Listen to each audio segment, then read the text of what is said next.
સુરતના પૂણા વિસ્તારમાં કાળજો કંપાવી દે તેવી ઘટના બનવા પામી છે।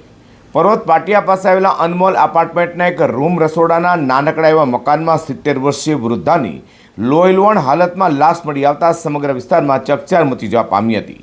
આ કોઈ લૂંટ કે પછી ચોરીના ઈરાદે થયેલી હત્યા નથી, પરંતુ ઘરના જ મોભી અને વડીલ દ્વારા કરાતી શિખામણની ટકોરથી ઉશ્કેરાઈ જઈ એક નરાધમ દોહિત્રએ પોતાની સગી નાનીની હત્યા કરી હોવાનું સામે આવતા પોલીસે તેની ધરપકડ કરી હતી। સુરતના પૂણા પર્વત પાટિયા ખાતે આવેલા અનમોલ કોમ્પ્લેક્સમાં 70 વર્ષીય વૃદ્ધાની ગળું કાપી કરેલી ઘાતકી હત્યાને લઈને પોલીસ દોડતી થઈ જવા પામી છે। ત્યારે હત્યાકાંડમાં વૃદ્ધાના દોહિત્રની પોલીસે ધરપકડ કરી છે। વાત એમ છે કે હત્યાકાંડ બાદ પોલીસે ઘટના સ્થળે પહોંચી ત્યારે લીલાબેનની 25 વર્ષીય દોહિત્ર હર્ષ નિલેશભાઈ પટેલ ત્યાં જ હાજર હતો। હર્ષે પોલીસ સાથે મગરમચ્છના આંસુ ઉસારતા એક કહાની ઘડી કાઢી હતી। તેણે જણાવ્યું હતું કે નાની છેલ્લા ઘણા સમયથી કંટાળી ગયા હતા અને આજે અચાનક જ તેમને મારે જીવવું નથી તેમ કહી ચપ્પુ ઉઠાવ્યું હતું।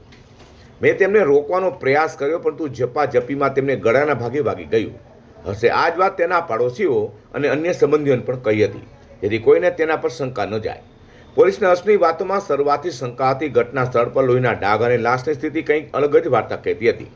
જોકે પીઆઈ વિક્રમ દેસાઈએ તરત જ ડોગ સ્ક્વોડ, ફિંગરપ્રિન્ટ અને એક્સપર્ટ અને એફએસએલની મદદ લીધી હતી। જ્યારે નિષ્ણાંતોએ તપાસ કરી ત્યારે સ્પષ્ટ થયું કે ગળા પર જે રીતે ઘા કરવામાં આવ્યો હતો તે કોઈ પણ સંજોગોમાં આત્મહત્યા કે અકસ્માત ન હોઈ શકે। પોલીસે હર્ષને પોલીસ સ્ટેશન લઈ જઈ 3rd ડિગ્રી વગર જ મનોવૈજ્ઞાનિક ઢબે ઉલટ તપાસ શરૂ કરી હતી અને સતત 2 કલાકની પૂછપરછ બાદ હર્ષ તૂટી પડ્યો હતો અને કબૂલાત કરી કે હા, મેં જ નાનીને પતાવી દીધી છે। હર્ષની કબૂલાત મુજબ તે છેલ્લા લાંબા સમયથી બેકાર હતો। તેની પાસે કોઈ કામ ધંધો નહોતો। તે મોડી રાત્રે સુધી જાગતો હતો અને દિવસે મોડે સુધી સૂઈ પણ રહેતો હતો। નાની લીલાબેન શિસ્તના આગ્રહી હતા। તેઓ વારંવાર હર્ષને કહેતા હતા કે તું મોટો થયો છે, ક્યાં સુધી આમ બેસી રહી, કંઈક કામ કર। તારી બહેન અને પત્નીનું વિચાર। હર્ષના લગ્ન થોડા સમય પહેલા જ થયા હતા। નાની સતત કામ બાબતે ટકોર કરતા રહેવાથી ઝઘડાઓ પણ થતા હતા, જેથી કંટાળિયા પગલું તેને ભર્યું હતું।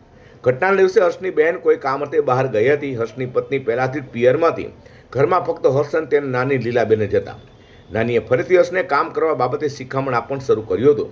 આ વખતે હર્ષે સંયમ ગુમાવ્યો અને રસોડામાંથી ચપ્પુ લાવી નાની પર હુમલો કરી દીધો હતો। 70 વર્ષના અશક્ત વૃદ્ધા કંઈ સમજે તે પહેલાં જ હર્ષે તેમના ગળા પર જોરથી ઘા ઝીકી દીધો હતો। લીલાબેન લોહીલુહાણ હાલતમાં જમીન પર ઢળી પડ્યા હતા અને થોડી જ મિનિટોમાં તેનું પ્રાણ પંખેર ઉડી જવા પામ્યું હતું। પૂણા પોલીસે આરોપી હર્ષ પટેલની ધરપકડની કાર્યવાહી હાથ ધરી છે। તેની સામે હત્યાનો ગુનો નોંધવાની તજવીજ હાથ ધરાઈ છે। હાલ તો પૂણા પોલીસે હત્યામાં વપરાયેલું હથિયાર પણ કબજે કર્યું છે। વૃદ્ધાની દોહિત્રના હાથે જ હત્યા થવાને કારણે હાલ પરિવારમાં શોકનો માહોલ છવાઈ જવા પામ્યો છે।